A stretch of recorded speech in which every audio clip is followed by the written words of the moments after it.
Adapun Maidotul Hasanah akan disampaikan oleh beliau Kiai Haji Aziz Jazuli LCMH. Sebelum itu kami bacakan sedikit informasi tentang beliau.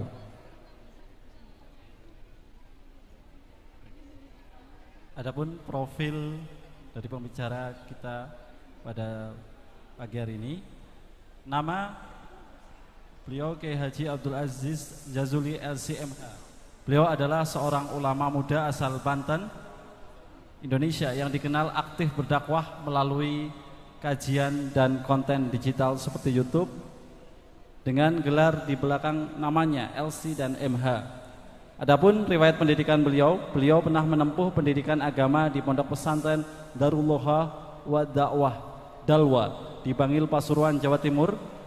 Beliau juga meraih gelar LC Istentit dan MH Magister Hukum melalui studi di Fakultas Syariah Universitas Al-Agaf, Yaman.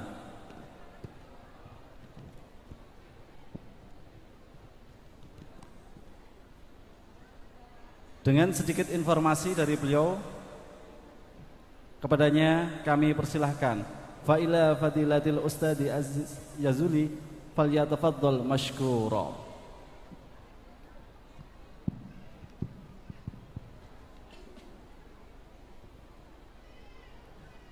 Assalamualaikum warahmatullahi wabarakatuh.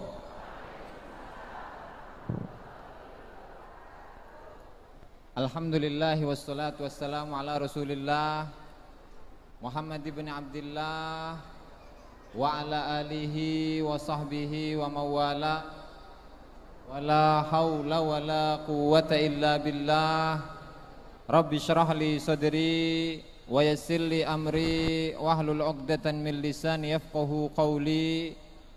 Nawaitu ta'allum wa ta'lim wan naf'a wal intifa' wa tadhakkura wa tadhkir wal ifadata wal istifadah wal hatha ala tamassuki bi kitabillahi wa sunnati rasulih wad du'a ilal huda wad dalalata alal khair ibtigha'a wajhihi wa qurbihi wa thawabihi subhanahu wa ta'ala. Amma ba'du. Qala Allah ta'ala fil Qur'anil 'azim, a'udzu billahi minasyaitonir rajim. Bismillahirrahmanirrahim. Syahru Ramadhan alladzi unzila fihi al-Qur'anu hudan lin-nasi wa bayyinatin minal huda wal furqan. Al-ayah. Wa qala Rasulullah sallallahu alaihi wasallam, khairukum man ta'allamal Qur'ana wa 'allamah.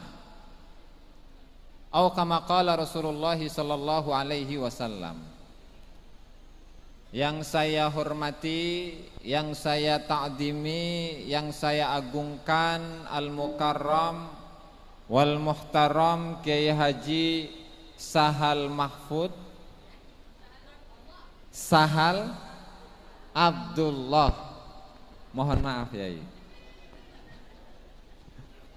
pengasuh Pondok Pesantren Tahfidzul Quran Al-Ikhlas Aqsal Madinah,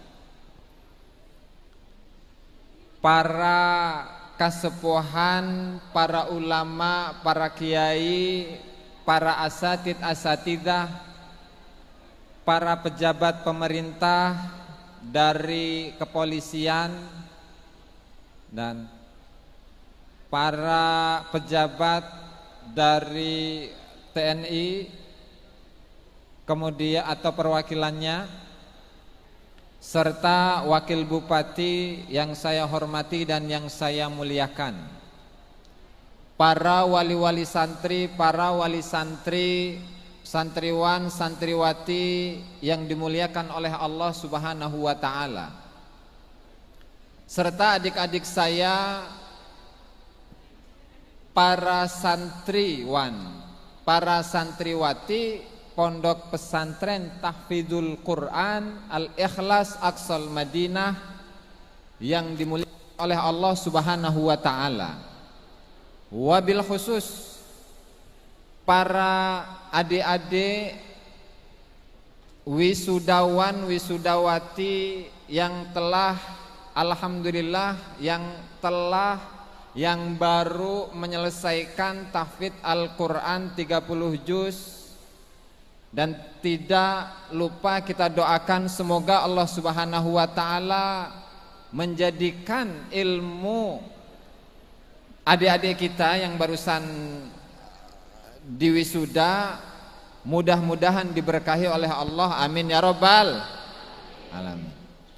Mudah-mudahan ilmunya manfaat, amin ya rabbal. Dan tidak lupa saya mengucapkan rasa syukur yang teramat besar kepada Allah Subhanahu wa ta'ala yang telah menjadikan kita semua sebagai umat Nabi Muhammad sallallahu alaihi wasallam. Dan tentu kita sebagai umat Islam ini, dan dalam kesempatan kali ini kita harus mensyukuri lantaran kita semua dalam tempat yang sangat mulia ini kita diberi kesempatan oleh Allah Subhanahu wa ta'ala untuk menuntut ilmu. Jadi yang namanya menuntut ilmu itu, bapak-bapak, ibu-ibu, tidak terbatas dengan faktor usia. Mau dia itu masih kecil, mau seseorang itu sudah dewasa, mau seseorang itu sudah dalam keadaan yang sudah sepuh, sudah memiliki cucu bahkan cicit, menuntut ilmu itu tetap diwajibkan kepada manusia. Dan tentu saya ingin membacakan sebuah ayat Al-Quran di mana Allah Subhanahu wa ta'ala tadi yang sedikit saya bacakan di awal tadi, a'udzu billahi minasyaitonir rajim. Bismillahirrahmanirrahim. Syahru Ramadan alladzi unzila fihi al-Qur'anu hudal lin-nasi wa bayyinatin minal huda wal furqan. Syahrul Ramadan, ya meskipun kita saat ini belum masuk pada bulan Ramadan, tapi mudah-mudahan kita semua diberi kesehatan oleh Allah Subhanahu wa ta'ala. Mudah-mudahan kita bisa melaksanakan puasa bulan Ramadan, amin ya rabbal alamin. Syahrul Ramadan, bulan Ramadan, dan ini akan saya kaitkan dengan tema kita pada siang hari ini, yaitu tentang bagaimana keutamaan, kemuliaan dari seseorang yang mengkaji Al-Quran, menghafal Al-Quran, memahami Al-Quran, mentadabburi Al-Quran. Syahrul Ramadan alladzi unzila fihi Al-Quran. Syahrul Ramadan, bulan Ramadan, alladzi unzila fihi Al-Quran, di mana bulan ini, di mana di bulan ini Allah Subhanahu wa ta'ala telah menurunkan Al-Quran di dalamnya. Lalu kenapa kita sebagai umat Islam ini, kenapa ada peristiwa, ada kejadian di mana Allah Subhanahu wa ta'ala menurunkan Al-Quran? Kenapa memangnya? Ya iya, karena Allah Subhanahu wa ta'ala menurunkan Al-Quran kepada Nabi Muhammad sallallahu alaihi wasallam secara ijmal, secara global pada malam Lailatul Qadar. Dan Lailatul Qadar itu ada pada bulan Ramadan, bulan puasa. Nah lalu oleh Allah Subhanahu wa ta'ala diturunkan secara turun menurun, satu ayat demi satu ayat, satu surat demi satu surat yang disesuaikan dengan kejadian-kejadian yang dialami oleh Rasulullah sallallahu alaihi wasallam selama berapa lama, Bu? Al-Qur'an diturunkan kepada Rasulullah sallallahu alaihi wasallam selama berapa lama? Kok pada diam ini? Ini pada tahu nggak, Bu? Suaranya kurang jelas. 22 tahun. Segala sesuatu butuh proses. Nah, sehingga Rasulullah saja itu mengajarkan Al-Qur'an. Mengajarkan Al-Qur'an, menyampaikan Al-Qur'an selama 22 tahun. Lalu apa fungsinya Al-Qur'an dalam kehidupan manusia? Nah, dalam ayat ini disebutkan fihil Qur'anu hudal linnas, sebagai petunjuk manusia. Apakah Al-Qur'an itu hanya sekedar dibaca, Bu? Boten. J. Kemudian ketika Al-Qur'an itu tidak hanya cukup dengan dibaca, terus diapain, Bu? Difahami. Diapain lagi, Bu? Setelah difahami, diamalkan.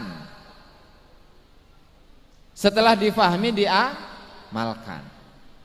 Artinya Al-Qur'an itu adalah buku pedoman umat Islam. Cuman pertanyaannya begini, kita yang hidup mulai dari lahir sampai sekarang, ada yang sudah sepuh, umurnya sudah 60 tahun, ada yang umurnya sudah 40 tahun atau baru 40 tahun, 30 tahun, 20 tahun, apalagi adik-adik santri tadi itu baru belasan tahun, saya rasa itu. Nggih, leres. Dek, baru belasan tahun. Kita selama ini apakah sudah menjadikan Al-Qur'an ini sebagai pedoman? Sudah apa belum kira-kira, Bu? Sudah apa belum, Bu? Masih belajar. Jadi kalau berbicara sudah, ya belum tentu kita sudah mengamalkan semuanya. Ya artinya namanya manusia itu pasti belajar. Dia diwajibkan, diharuskan untuk belajar, karena memang seumur hidup manusia itu tidak akan terlepas dari pembelajaran, Bu. Makanya kenapa Al-Qur'an ini dijadikan sebagai pedoman, bukan hanya sekedar sebagai bacaan saja. Ya karena memang di situ terdapat perintah Allah Subhanahu wa taala, di mana segala sesuatu itu ada di dalam Al-Qur'an secara isyarat. Secara isyarat. Jadi saya mengajak kepada semuanya dan wabil khusus santri-santri, santriwan, santriwati yang barusan diwisuda karena sudah menyelesaikan hafalan 30 juz. Jadi yang namanya umat Islam itu, Bu, yang namanya umat Islam itu menjadikan Al-Qur'an sebagai pedoman itu tidak hanya cukup dengan hafalan. Betul? Betul. Kemudian berarti adik-adik santri barusan itu baru melangkah kepada langkah yang pertama, yaitu baru menghafalkan Al-Qur'an, baru membaca Al-Qur'an, tapi belum masuk dalam proses memahami Al-Qur'an. Lalu bagaimana? Apakah Allah Ta'ala memberikan perintah, memerintahkan kepada kita untuk mentadabburi, untuk merenungi Al-Qur'an? Ya, Allah Subhanahu wa Ta'ala memerintahkan kita untuk merenungi Al-Quran. Dari mana? Banyak ayat-ayat Al-Quran. Afala yatadabbaruna Al-Quran. Tidakkah mereka itu mentadabburi Al-Quran, merenungi Al-Quran, menjiwai Al-Quran, mentafakuri Al-Quran. Walau kana min indi ghairillah lawajadu fihi ikhtilafan katsira. Seandainya Al-Quran ini bukan bersumber dari Allah Subhanahu wa ta'ala, maka pasti didapatkan perselisihan yang nyata, perselisihan yang banyak yang ada dalam Al-Quran. Tadi di awal setelah adik-adik kita diwisuda oleh Kiai Haji Sahal, beliau menjelaskan dengan sedemikian rupa, dengan penjelasan yang begitu jelas, bahwa apa? Al-Quran itu mudah untuk dihafal oleh siapapun, bahkan dari berbagai kalangan.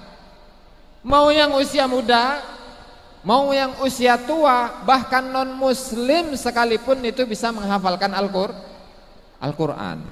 Nah, jadi kita tidak boleh bangga ketika kita ini sudah menghafalkan Al-Quran. Oh, jangan bangga dulu. Kenapa? Non muslim pun bisa menghafalkan Al-Quran. Nah, sehingga nilai lebih dari kalangan santri itu apa? Mentadabburi Al-Quran. Saya pernah membahas, mengkaji, membaca sebuah buku, di mana membaca sebuah kitab, dan kitab ini berjudul,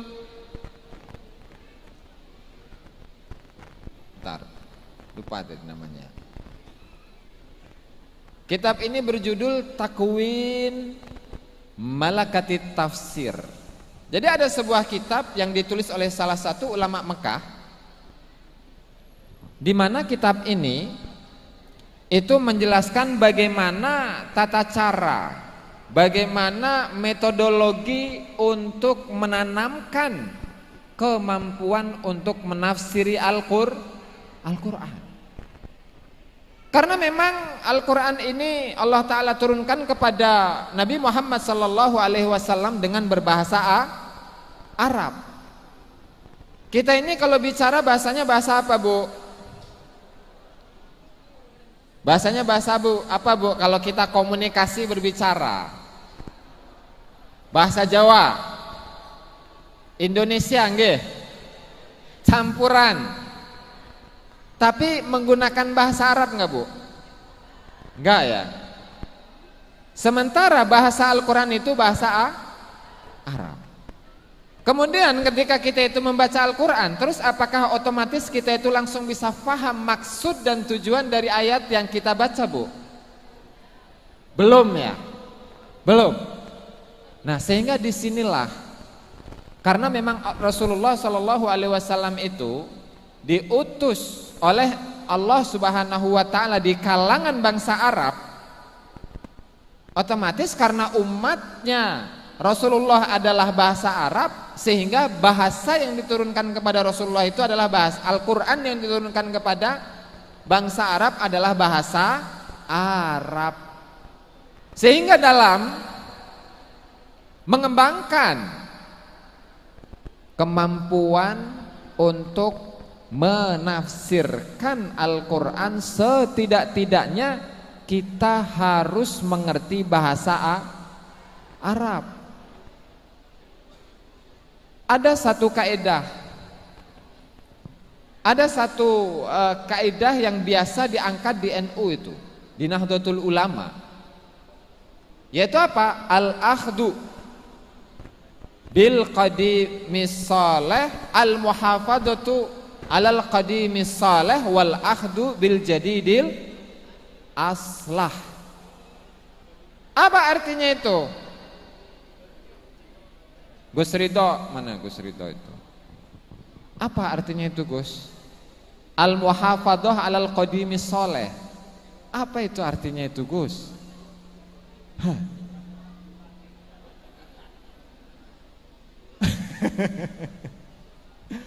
Melestarikan yang lama dan mengambil yang baru. Melestarikan yang lama, mengambil yang baru. Kitab tafsir kita dapati itu dari generasi ke generasi. Mulai dari tafsir Ibnu Abbas, tafsir Ibnu Jarir At-Tabari, tafsir Al-Qurtubi, tafsir As-Sam'ani, tafsir Ibnu Arabi, tafsir Al-Imam Al-Ghazali, tafsir An-Nasafi. Bahkan yang biasa dikaji di pesantren-pesantren itu adalah tafsirul Jalalain, tafsirnya Imam Jalaluddin As-Suyuti dan juga Jalaluddin Al-Mahalli. Kita ini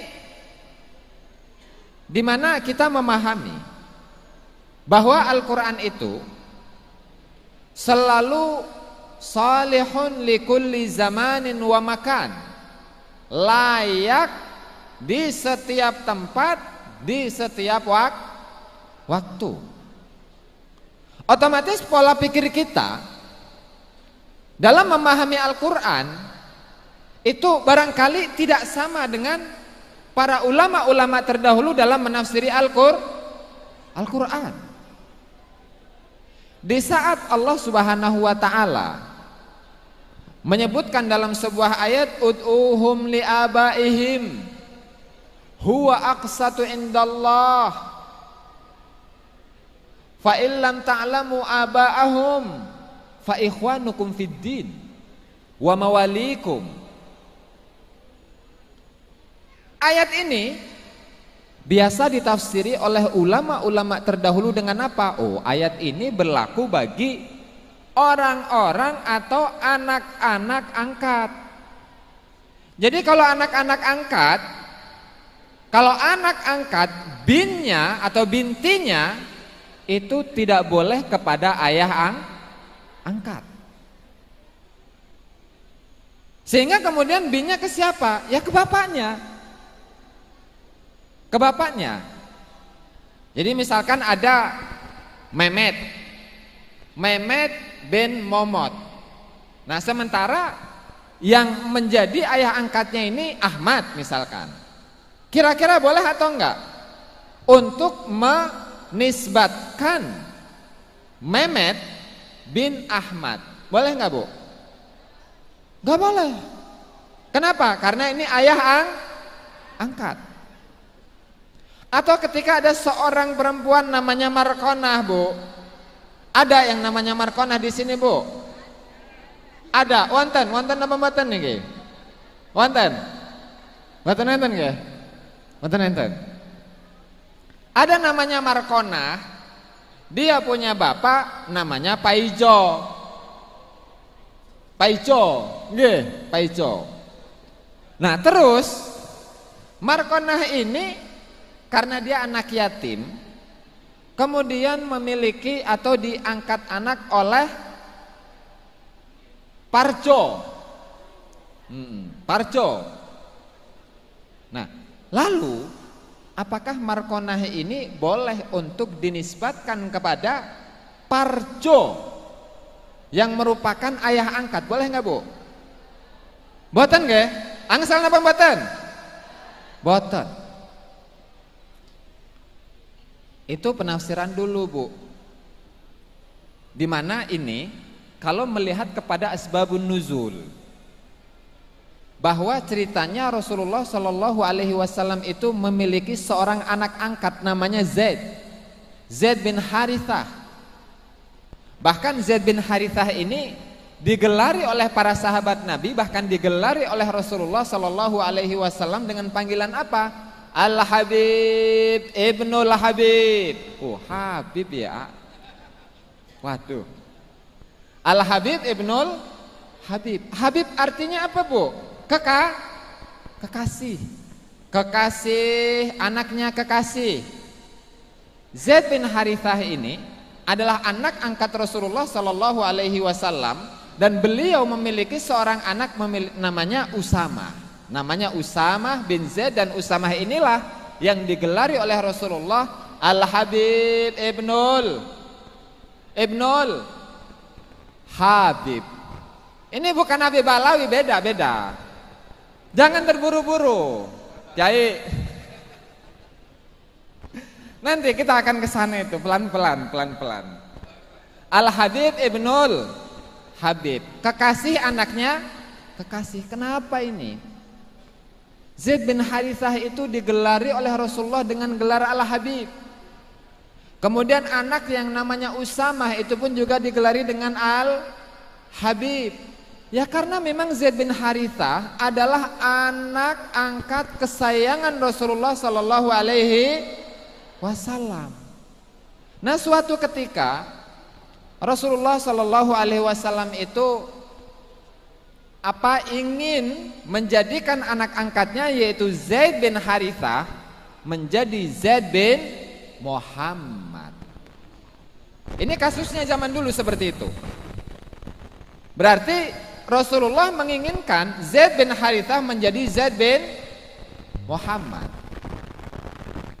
Nah, lalu Allah Ta'ala memberikan peringatan. Ya Muhammad, ud'uhum li'abaihim. Panggillah mereka tuh anak-anak angkat kepada atau menisbatkan mereka kepada bapaknya yang asli. Kalau memang Zaid bin Harithah, jangan diganti-ganti jadi Zaid bin Muhammad. Kalau ini adalah anak angkat, jangan samakan anak angkat dengan anak kandung. Karena darah itu nggak menipu, Bu. Karena darah ini tidak menipu. Artinya, kalaulah nanti Zaid bin Harithah menjadi Zaid bin Muhammad, maka dalam darahnya Zaid bin Harithah itu nggak ada DNA Nabi, Bu. Tidak ada darah Nabi. Kenapa? Bukan anaknya ini, Bu. Laras, Bu. Bukan anaknya Nabi. Nah, kemudian kita saya mencoba atau kita mencoba untuk merenungi ayat ini, ud'uhum li'abaihim. Panggillah mereka anak-anak angkat dan menisbatkan mereka kepada bapak-bapak mereka. Artinya apa? Artinya ketika ada orang-orang yang mereka mengaku-ngaku sebagai keturunan kelompok tertentu, keturunan tokoh tertentu, sementara genetik mereka tidak ada, sementara mereka bukanlah keturunan genetik dari tokoh tersebut, maka gimana jawabannya? Ud'uhum li'abaihim. Panggillah mereka dengan menisbatkan mereka, menasabkan mereka kepada ayah-ayah mereka. Artinya ayat ini bisa digunakan untuk para pemalsu nasab. Para pemalsu nasab. Jadi di Indonesia ini, Bu, di Indonesia ini kurang lebih sudah 175 tahun. 175 tahun di mana mereka itu datang dari Arab sana tuh. Dari mana Arabnya ini? Arabnya dari mana ya? Gus, dari mana Gus Arabnya, Gus? Dari mana ini? Dari Mekah? Ataukah dari mana ini? Dari Hadramut. Dari Hadramut, dari Tarim. 175 tahun, Bu. Nah, tahun-tahun yang sebelumnya nih, sebelum tahun 2023, mereka itu ada yang mengatakan dalam diri kami terdapat darah suci Rasulullah. Ada nggak, Bu, yang kayak gitu, Bu? Ada ya? Waduh. Ada nggak, Gus? Ada nggak? Ada ya? Ada. Tapi ternyata setelah ditelusuri satu persatu dari kitab-kitab nasab, abad per abad itu Bu. Dari abad ketiga Hijriah, keempat Hijriah, kelima, keenam, ketujuh, kedelapan, kesembilan, leluhur mereka nggak ada. Leluhur mereka tidak ada dalam kitab nasab, nggak ada. Oke, dalam sejarah, buku-buku sejarah, di buku sejarah abad ke atau kitab sejarah ya, sebenarnya kitab sama buku mah sama aja Bu. Mau kitab, mau buku, mau buk, sami mawon. Dalam kitab sejarah abad ketiga Hijriah, keempat Hijriah, kelima Hijriah, 6, 7, 8, 9 nggak ada. Jadi kalau di live eta Allah, waduh Allah itu opo nopo niku nggih Allah niku Bu. Jadi Allah niku mboten wonten Bu. Jadi kula niku aslinya saking Grobogan Purwodadi, Jawa Tengah Bu. Cuman dangu teng Banten, makanya rada ketularan Bu. Terus Jawane tesih kaku, makanya mboten penan aku ngomong Jawa niku. Mboten wonten, tidak ada. Kitab nasab tidak ada. Kitab sejarah tidak ada. Tapi di sisi lain mereka ini mengaku kami inilah keturunan Rasulullah Sallallahu Alaihi Wasallam yang paling tinggi di antara keturunan Rasulullah Sallallahu Alaihi Wasallam yang lain. Ini ngaku bukan Bu? Ini ngaku-ngaku bukan ini Bu? Ini pada ngantuk ya? Bu, ketika ada satu kelompok dan mereka mengaku-ngaku nasab kami paling sahih sedunia, ini ngaku-ngaku bukan Bu? Ayem Bu, kalau saya dengar jawabannya sama Bu adem gitu loh. Bapak-bapak, halo, ngantuk mboten sih Pak? Oh mboten nggih, aman nggih? Cocok. Ketika seseorang mengaku-ngaku nasab keturunan kami adalah nasab yang paling tinggi di antara keturunan-keturunan Rasulullah Sallallahu Alaihi Wasallam yang lain. Kira-kira ketika ada klaim, ketika ada pengakuan seperti itu, ini harus diuji atau enggak Bu? Harus. Mereka malah marah-marah Bu. Ini klaim nasab yang paling sahih sedunia, catatannya paling rapih sedunia, kastanya paling tinggi sedunia. Ketika ingin ditanyakan, diuji, suara kentut, tesis kandang kebo, ada nggak kayak gitu? Kiai, oh banyak ya.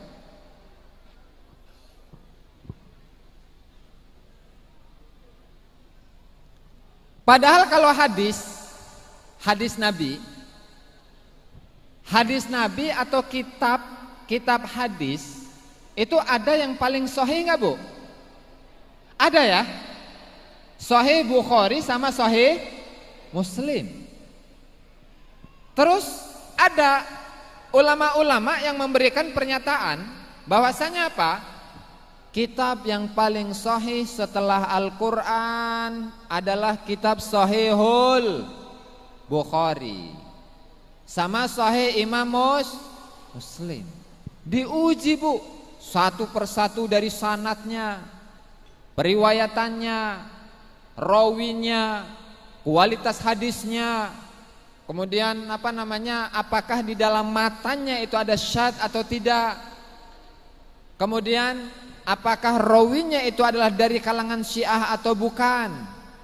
Terus, dan ternyata dua kitab ini setelah diuji oleh banyak ulama, diuji oleh Muhammad bin Tahir Al-Hazimi, kemudian diuji oleh Imam Al-Hakim An-Nisaburi, diuji oleh ulama-ulama hadis yang lainnya.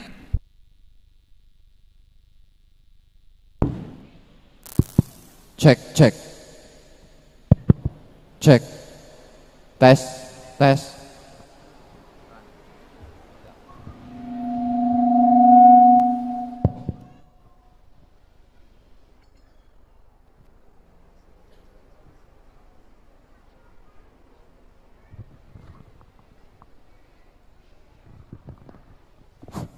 Tes, tes. Nah, ini rada rocok penak nih Bu. Cek, cek, 1, 2, 3, cek. Jelas nggak? Nah, tadi sampai mana Bu? Diuji nggak? Hadis diuji. Di mana Imam Bukhari itu rawi-rawinya atau para ruwatul hadis, para perawi-perawi hadis yang ada dalam Sahih Bukhari itu tanpa cacat. Sanadnya nyambung.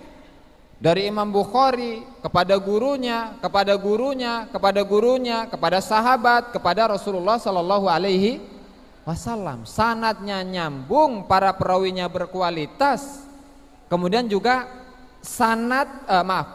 matan dari hadis itu pun juga tidak termasuk dalam kategori syadz atau tidak bertentangan dengan riwayat hadis yang lainnya. Makanya Al-Imamul Baiquni mengatakan awaluhas sahihu wa huwa mattasal isnaduhu wa lam yashudda aw yu'al yarwihi adlun dhabitun an mithlihi mu'tamadun fi dhabtihi wa naqlihi. Jadi itulah definisi atau pengertian dari hadis sahih. Pertama apa? Awaluhas sahihu wa huwa mattasal isnaduhu. Sananya mutasil Bu, nyambung dari satu generasi ke generasi yang lain sampai kepada Rasulullah Sallallahu Alaihi Wasallam. Awaluhas sahihu wa huwa mattasal isnaduhu wa lam yashudda aw yu'al, di mana di dalamnya itu lam yashudda, tidak ada syudud. Lam yakun fi hadithihi syudud, tidak ada penyelewengan atau pertentangan dengan matan-matan hadis yang lain. Kemudian au yu'al, dan di dalam hadis tersebut, ini masih hadis nih. Di dalam hadis tersebut tidak ada illah, tidak ada penyakit. Artinya tanpa cacat sudah hadis itu. Nah, kemudian apa? Yarwihi adlun dhabitun an mithlihi, di mana dalam riwayat hadis tersebut itu diriwayatkan oleh seorang perawi yang adil, perawi yang kuat hafalannya, dhabitun an mithlihi, dari orang yang sama dengannya sampai kepada Rasulullah sallallahu alaihi wasallam. Dan Sahih Bukhari itu masuk dalam kategori itu, Sahih Muslim itu pun juga masuk dalam kategori sahih. Nah, sehingga Sahih Bukhari dan Sahih Muslim itu masuk dalam kategori kitab yang paling sahih setelah Al-Quranul Karim. Kira-kira pantas nggak itu Bu kalau kita mengatakan Sahih Bukhari adalah kitab yang paling sahih setelah Al-Quran? Pantas nggak Bu? Pantas. Kitab Sahih Imam Muslim, ketika kita katakan kitab ini adalah kitab yang paling sahih setelah Al-Quran, sesuai apa tidak Bu? Sesuai apa tidak? Sesuai nggak? Sesuai. Nah, berarti segala macam pengakuan itu harus dibuktikan, harus diuji. Nah, tadi yang kelompok sebelah teh Agus, ada kelompok sebelah yang mereka mengaku sebagai golongan yang paling tinggi, mengaku nasabnya paling sahih, sudah mendapatkan ijma ulama, kemudian diakui oleh ulama seluruh ulama sedunia, tapi nggak mau diuji. Kira-kira dalam pola pikirnya itu salah apa enggak Bu? Salah. Ibaratnya begini,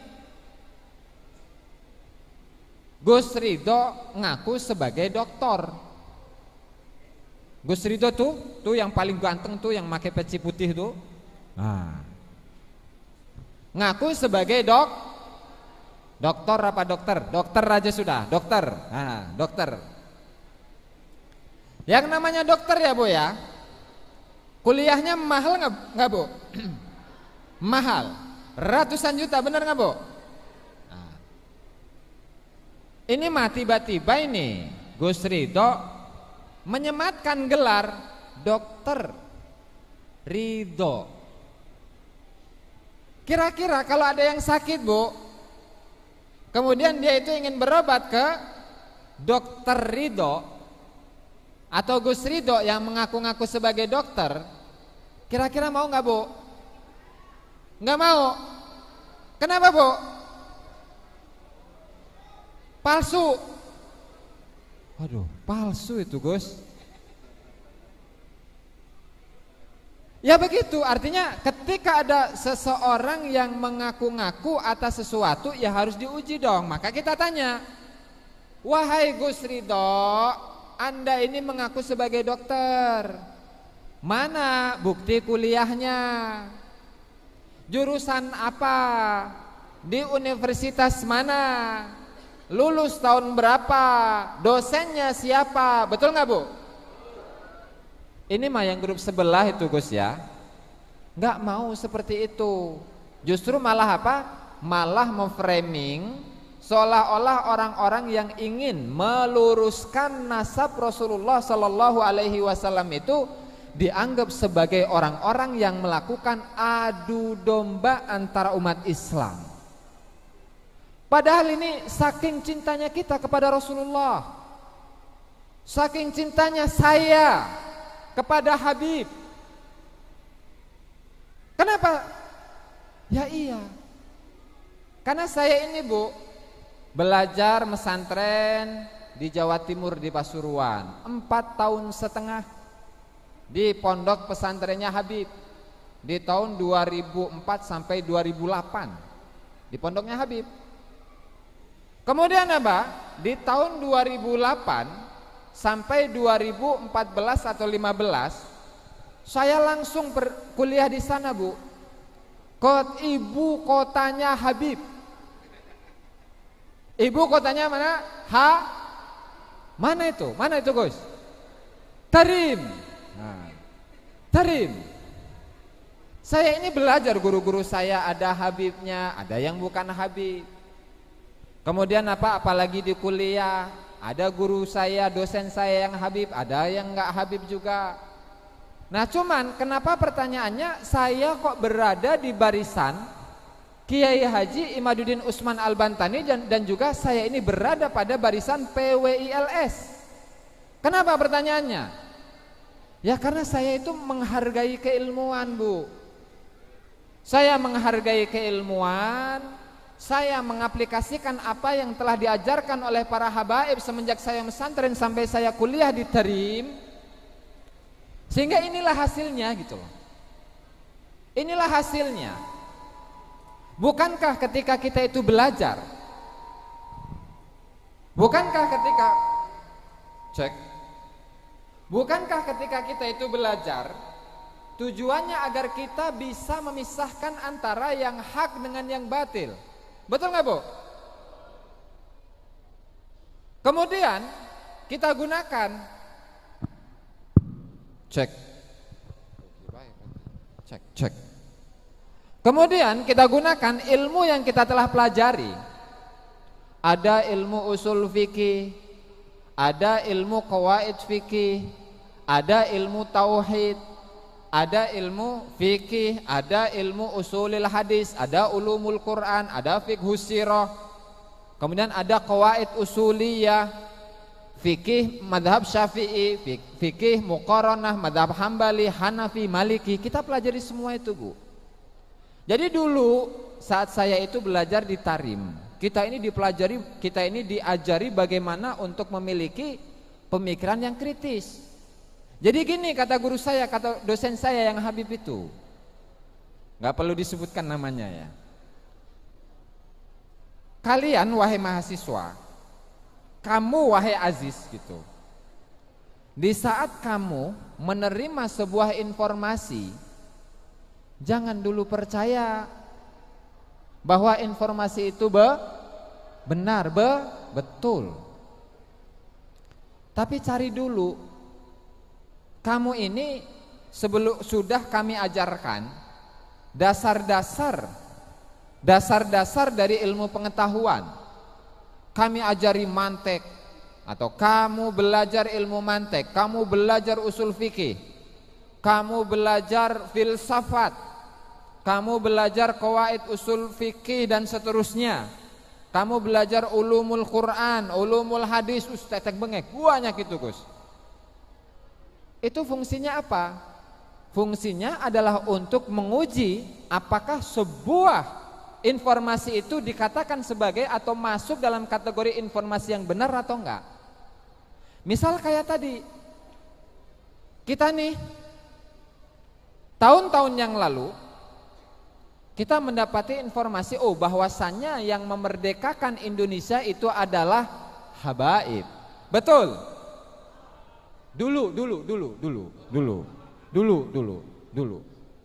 Dulu kata mereka yang memerdekakan Indonesia adalah para habaib. Dulu. Kemudian juga kalau bukan karena datuk kami para habaib, kalian tidak akan kenal yang namanya Islam. Kalian akan menyembah batu, masih menyembah batu, masih menyembah pohon. Betul ada kalimat-kalimat seperti itu, Pak. Sekarang kita uji, benar nggak yang membawa Islam ke Nusantara, ke Indonesia adalah Habib? Makanya kita uji dulu. Gampanglah dari datanya Maya. Dari data gampang, bisa dicari. Dari tradisi yang berkembang. Itu Bu, kalau hadorotan, kalau tawasulan, apakah tawasulannya itu kepada ila hadrati Syekh Abdul Qadir Al-Jilani, ataukah kepada ila hadrati Al-Imam Al-Faqihil Muqaddam? Keluar ya. Biasanya kalau hadorotan itu ke siapa Bu? Syekh Abdul Qadir atau Faqih Muqaddam? Faqih Muqaddam apa Syekh Abdul Qadir? Benar. Loh kok bukan Habib? Kok bukan Faqih Muqaddam? Orang wange. Waduh.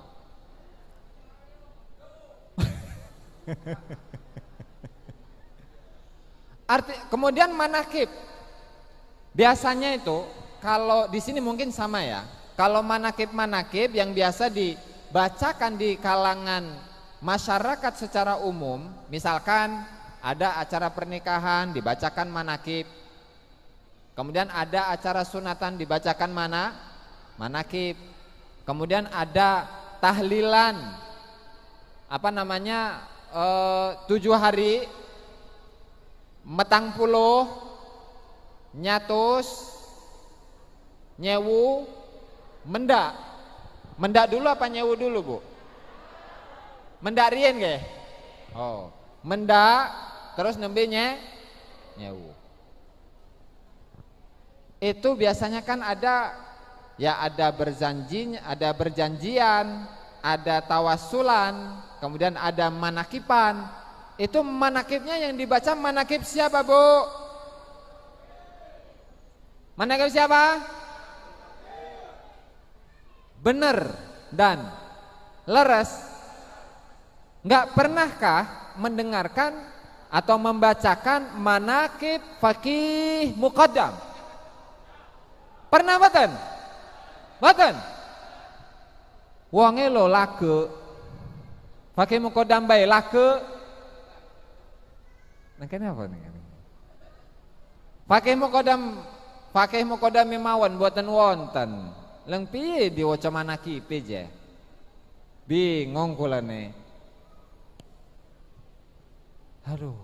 Nah dari situ saja sudah kelihatan sebenarnya. Artinya apa? Akar tradisi yang dibawa oleh Wali Songo. Kemudian tawasul. Kemudian apa? Dari sisi pakaian. Kemudian dari sisi ucapan, itu Wali Songo itu mengakulturasi atau melebur di kalangan masyarakat Nusantara, betul Bu? Betul. Tapi kalau grup sebelah dari tahun 1850 sampai saiki gak berubah Bu. Putih baik klambine.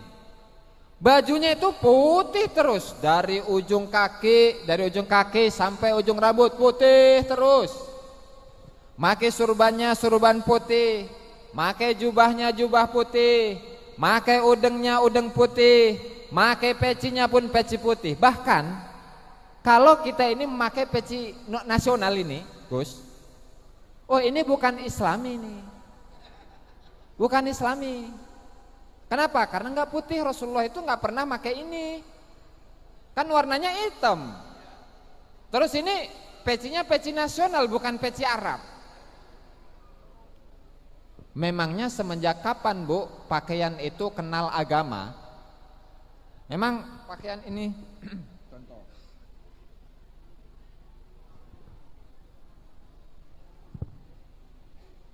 Ini surban ini nih.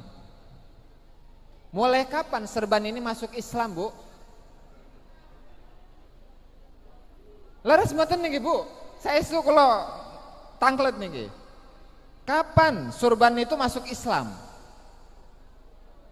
Kapan? Sehingga ketika seseorang yang memakai surban berarti dia Islam. Peci putih kayak Gus Ridho tuh, peci putih.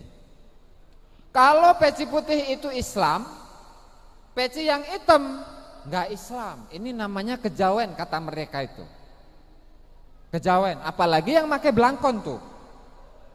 Pakai belangkon.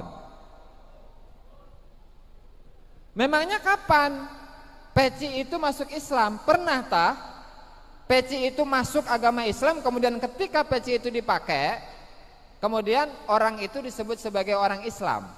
Pernah mboten Pak? Mboten pernah mireng nggih? Mboten nate mireng nggih?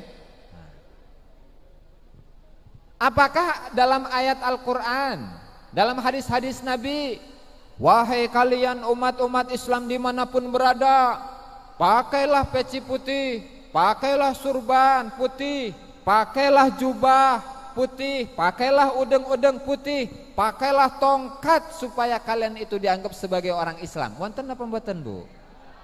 Wonten. Tapi perintah dari Allah Subhanahu wa taala, perintah dari Rasulullah sallallahu alaihi wasallam itu adalah menutup aurat. Jadi disesuaikan dengan masing-masing. Artinya kalau orang Nusantara pakai peci hitam. Kalau orang Jawa, apalagi di zaman-zaman dulu itu pakai belangkon. Kalau di Baduy di Banten itu pakai laken atau ikat yang warna biru hitam itu Baduy itu. Baduy Banten, pedalaman Banten itu. Artinya masing-masing dari daerah, masing-masing dari suku memiliki tradisinya masing-masing, memiliki budayanya masing-masing yang kemudian oleh para dai terdahulu 500 sampai 600 700 tahun yang lalu, nah itu diislamisasi oleh beliau-beliau, sehingga yang beliau-beliau tanamkan itu adalah nilai. Jadi bukan seragam. Jadi ketika seseorang memakai jubah kemudian dia Islam, enggak gitu. Islam itu nilai, Islam itu akhlak, Islam itu perilaku. Islam bukan baju. Karena betapa banyaknya orang-orang yang mengatasnamakan Islam, yang mengatasnamakan sunnah Rasulullah sallallahu alaihi wasallam, sementara mereka sendiri itu jauh dari sunnah Rasulullah. Jadi gampang pakai sunnah itu pakai surban misalkan ya. Ini mah produk India Bu. Jadi orang bilang surban yang kayak gini itu surbannya Habib katanya. Jadi yang pakai kayak gini adalah surban Habib, padahal ini Produk India ini Kashmir, Pakistan. Pakistan, di Pakistan itu ada orang yang Islam, ada orang nggak Islam juga. Lalu apakah kemudian ketika memakai ini langsung otomatis Islam? Oh enggak. Karena Rasulullah itu mengajarkan nilai, mengajarkan akhlak, mengajarkan budi. Kita ingin meniru Rasulullah Shallallahu Alaihi Wasallam, mengamalkan sunnah Rasulullah, tapi ada satu kesunahan, ada satu sunnah yang sama sekali kita tinggalkan dan kita ini lupa dengan sunnah itu. Apa itu, Bu? Jujur. Para rasul, para nabi memiliki 4 sifat wajib. Ada sidik, amanah, tabligh, yang satu aja dari 4 ini. Sidik artinya kita jujur dengan diri sendiri, Bu. Kalau memang kita ini adalah manusia yang lemah, yang tidak memiliki daya, tidak memiliki upaya, apakah kemudian kita akan membanggakan diri di hadapan orang lain? Saya ini adalah orang yang berilmu misalkan. Saya ini adalah orang kaya karena kekayaan saya melimpah, mobil saya ngejajar, sawah saya luas, perusahaan saya nggak kehitung. Padahal semuanya itu adalah titipannya Allah Subhanahu wa Ta'ala. Kira-kira kalau seseorang itu memiliki kekayaan yang begitu melimpah, memiliki ilmu yang begitu tinggi, kira-kira kalau dia itu meninggal dunia akan dibawa mati nggak, Bu? Enggak. Ilmunya hilang, kecuali yang diwariskan kepada murid-muridnya. Hartanya itu pun juga akan diberikan kepada ahli warisnya. Orang yang meninggal ini sendirian, Bu. Tinggal bagaimana amalnya. Sehingga kalau kita itu memiliki satu sifat sunnah Rasul, kejujuran saja, hebat luar biasa, Bu. Jujur sebagai manusia yang lemah, jujur sebagai manusia yang tidak memiliki apa-apa, jujur sebagai seorang manusia yang tidak memiliki daya, jujur sebagai manusia yang tidak memiliki apapun, bahkan nafas kita, penglihatan kita, pendengaran kita, semuanya adalah milik Allah Subhanahu wa Ta'ala. Jadi kita mau sombong dari mana, Bu? Kita ini lahir ketika ibu kita, orang tua kita melahirkan kita. Apakah kita ini bisa bicara? Bu, coba sih saya pengen jalan-jalan, kira-kira ayo tuh. Ada enggak itu? Enggak ada. Lahir ke dunia tanpa membawa sehelai pakaian pun, dalam keadaan nangis, dan itu diperhatikan oleh tetangga-tetangganya atau orang-orang yang di sekitarnya. Mati pun demikian kita, Bu, nanti. Mati sendirian, enggak bawa harta, cuman bawa kain kafan, kemudian modalnya amal-amal kebaikan kita yang kita lakukan saat kita hidup. Amal kebaikan, idza mata ibnu Adam inqata amaluhu illa min thalath. Shadaqatin jariyah, sedekah jariyah. Amal kebaikan berupa sedekah yang kita berikan untuk kepentingan sosial. Kadang bagus, kadang enggak ini. 2, amal yang soleh. Yang kedua, ilmu yang manfaat. Ilmu yang manfaat seperti Kiai Sahal. Masya Allah, beliau ngajari santrinya mulai dari habis subuh sampai mau subuh lagi. Kemudian diajari satu persatu tanpa ada pamrih, meluangkan waktunya secara maksimal untuk santri-santrinya, ikhlas lillahi ta'ala. Nah, nanti amal-amal seperti inilah yang akan memberikan kemanfaatan kepada seorang manusia saat dia ini sudah meninggal. Nah, lalu mereka-mereka nih, ini pembahasannya mutar-muter nih, saya jadi bingung sendiri ini. Kejujuran ya, kejujuran. Kalaulah mereka ini orang-orang yang mengaku sebagai anak cucu Rasulullah Shallallahu Alaihi Wasallam, itu benar-benar jujur dalam hati. Mereka tidak memiliki data, tidak memiliki catatan nasab, catatan sejarah. DNA-nya pun juga berbeda dengan DNA Nabi. Sehingga kalau kita tanya kepada kejujuran kita masing-masing ini, atau mereka masing-masing ini, apakah mereka akan mengakui dengan kejujuran itu bahwa kami ini bukanlah dzurriyyah Nabi Muhammad sallallahu alaihi wasallam? Ya yang tahu mereka. Karena memang jujur itu berat, Bu. Betul, Bu? Jujur itu berat. Enggak mudah. Kejujuran dalam hal apapun berat. Apalagi kejujuran dalam nasab. Apalagi sudah selama ratusan tahun diyakini sebagai cucu Nabi, tetapi kemudian di tahun-tahun ini kebongkar kepalsuannya, sehingga mulai dari Indonesia ujung barat sampai ujung timur, semuanya, bukan semuanya lah, mayoritas sudah mengetahui status mereka bukan cucu Nabi. Apalagi ditambah dengan khurafat-khurafat. Apa itu, Bu? Khurafat tahu nggak, Bu? Khurafat itu apa, Bu? Oke, karomah dulu lah, karomah. Karomah tahu, Bu? Halo. Karomah, Bu, karomah apa itu, Bu? Keistimewaan yang Allah Ta'ala berikan kepada para kekasih-kekasih Allah. Namanya juga keistimewaan. Yang namanya kekasih Allah, waliullah, itu adalah seseorang yang merasa kosong dari apapun.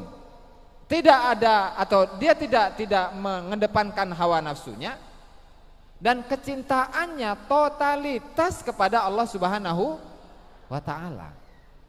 Jadi yang namanya waliullah udah gak cinta duit, Bu. Kalau Ibu masih cinta duit gak, Bu? Yang banyak ya? Apalagi yang banyak ya duitnya, Bu ya? Semuanya, Bu, kita mah semuanya itu seperti itu, Bu. Nah, kalau seorang wali, kecintaannya itu totalitas kepada Allah Subhanahu wa Ta'ala. Kalaulah seorang wali, dia ini kehilangan seluruh hartanya, hatinya sedikit pun tidak akan goyah. Lantaran apa? Menyesali hartanya hilang. Gak ada wali. Nah, itu karomah, artinya kemuliaan, keistimewaan, keluar biasaan yang Allah Ta'ala berikan kepada para kekasih-kekasih Allah. Satu.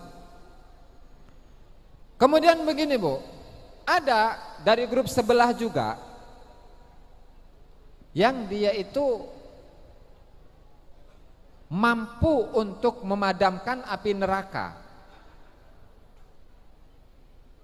Api neraka, Bu, yang Rasulullah saja itu memohon pertolongan dari api neraka. A'udzubillahi wa na'udzubillahi minan nar wa na'udzubika minan nar. Kan gitu, ada doanya Rasulullah kan? Rasulullah saja memohon pertolongan kepada Allah Subhanahu wa Ta'ala dari siksaan api neraka. Ini yang di grup sebelah, Bu. Kalau bukan karena malu, laulal haya minallah, kalau bukan karena malu kepada Allah Subhanahu wa Ta'ala, sungguh saya padamkan api neraka. Percaya enggak, Bu? Terus ada gini lagi, Bu. Ada satu tokoh dari grup sebelah, ngerti meren? Waduh, ngerti meren itu apa ya? Ngerti kali? Tahu, Ibu ya? Tahu ya? Waduh, pinter Ibu ini Maya, Masya Allah. Itu kalau di musim haji, Bu, kan kalau musim haji itu wukuf, itu kan pada tanggal 9 ya, 9 Dzulhijjah, Arafah, hari Arafah. Nah, ini ada seorang Habib yang ketika dia sholat, dia teringat, oh iya ya, sekarang ini tanggal 9 Dzulhijjah. Ya Allah, katanya, saya ini pingin haji ya Allah, karena saya teringat dengan orang-orang yang wukuf di Arafah. Nah, tiba-tiba, Bu, tiba-tiba sajadahnya itu bawa terbang Habib ini ke Mekah. Tahu Bu film Aladin? Persis. Persis itu Bu. Terus masih banyak lagi Bu. Misalkan seperti seseorang yang bisa merubah kotoran manusia menjadi emas. Jadi ada seseorang yang BAB ke kamar mandi. Kalau zaman dulu begini, di Masjid Nabawi itu, kalau zaman dulu kan belum ada kamar mandi ya. Zaman dulu ya sekitar tahun 1200-1100an gitulah. Kalau memang faktanya ada ya. Karena ini diceritakan dalam kitabnya Habib. Ada seorang Habib. Nah, dia ini bermalam di Masjid Nabawi, Masjid Rasulullah Shallallahu Alaihi Wasallam. Tiba-tiba perutnya mules Bu. Nah, cuman kondisi dari masjid itu semua pintu dikunci. Jadi ketika dia ini ingin buang hajat, ingin BAB, buang air besar keluar, nggak bisa. Akhirnya apa? Akhirnya dia pergi ke pojokan belakang. Nah, kemudian bajunya itu dilepas, kemudian menaruh kotoran di sini, dibungkus Bu, dibuntel. Ini kan kotoran manusia nih. Nah, untuk menunggu subuh udah ditaruh di pojokan dulu, biar nggak kelihatan sama orang. Besoknya, ketika sang Habib ini ingin membuang kotorannya ya, BAB-nya yang dibungkus dengan pakaian, maka dia ambil tuh, dia ambil, kemudian ingin keluar dari Masjid Nabawi, dibuka. Loh, kok ini menjadi emas? Berarti enak Bu ya, nggak perlu jualan, nggak perlu dagang, nggak perlu ngantor. Cukup aja kotorannya dibungkus, dibiarkan, nanti berubah sendiri menjadi emas. Enak nggak Bu? Cuman fakta sejarah itu membantah itu semua Bu. Kan ini adalah beberapa sekelumit kutipan-kutipan dari khurafat-khurafatnya Habib. Dan saya sudah mengumpulkan dalam satu buku yang berjudul Membongkar Khurafat Habaib, yang berjumlah 455 khurafat. Jadi kisah-kisah yang kayak gitu Bu, ada 455. Banyak Bu, Masya Allah. 455 khurafat. Dan ini bersumber dari mereka sendiri. Bukan bersumber dari saya atau ngarang-ngarang saya, bukan Bu. Ini mah bersumber dari kitab-kitab mereka sendiri, dan kurang lebih kitab yang saya kumpulkan itu ada 50 kitab. Dan total referensi yang saya gunakan itu ada 159 referensi. Dan di sana Bu, macam-macam isinya Bu. Nah, kemudian ternyata inilah yang digunakan untuk menipu masyarakat. Jadi kalau dulu diceritakan kisah-kisah yang seperti itu, percaya Bu, oh Masya Allah, ini adalah wali besar, mudah untuk memberikan rizki, dia ini makamnya sangat tinggi di sisi Allah Subhanahu wa ta'ala, dia ini sangat dekat dengan Rasulullah, bahkan mampu untuk memberhentikan dan menyetop matahari. Ada yang seperti itu Bu, Habibnya Bu? Ada ya? Ada. Nah, inilah yang perlu kita waspadai dan perlu kita jauhi dari doktrin-doktrin seperti ini Bu. Jadi beda antara karomah dengan khurafat. Antara khurafat dengan karomah berbeda.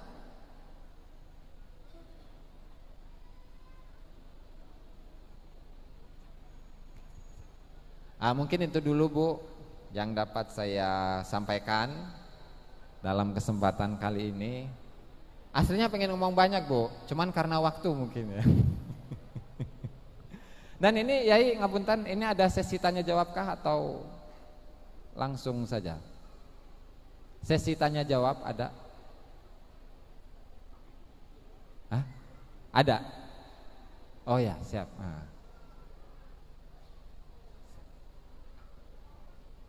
Waktu ya. Siap. Mungkin itu saja ibu-ibu, bapak-bapak, para hadirin sekalian semuanya. Mudah-mudahan apa yang saya sampaikan dalam kesempatan kali ini menambah pengetahuan kita dan menambah wawasan kita, dan semoga Allah Subhanahu wa taala selalu memberikan kita rizki yang berkah, rizki yang banyak, rizki yang manfaat, anak-anak yang solihin dan solihat, dan menjadi ulama-ulama semuanya, dan menjadi orang-orang yang bermanfaat untuk umat, untuk bangsa, dan untuk agama. Amin ya rabbal alamin. Al-Fatihah. A'udzubillahi minasyaitonirrajim. Bismillahirrahmanirrahim. Alhamdulillahirabbil alamin. Rahmanirrahim. Maliki yaumiddin. Iyyaka na'budu wa iyyaka nasta'in. Ihdinas siratal mustaqim. Shiratal ladzina an'amta 'alaihim ghairil maghdubi 'alaihim waladdallin. Amin. Kurang lebih itu saja yang dapat saya sampaikan dalam kesempatan kali ini. Mohon maaf jika ada kata-kata yang kurang berkenan, dan mohon maaf jika ada kata-kata yang kurang berkenan, dan saya ucapkan terima kasih untuk semuanya. Wallahul muwaffiq ila aqwamit thoriq. Assalamualaikum warahmatullahi wabarakatuh. Waalaikumsalam warahmatullahi wabarakatuh.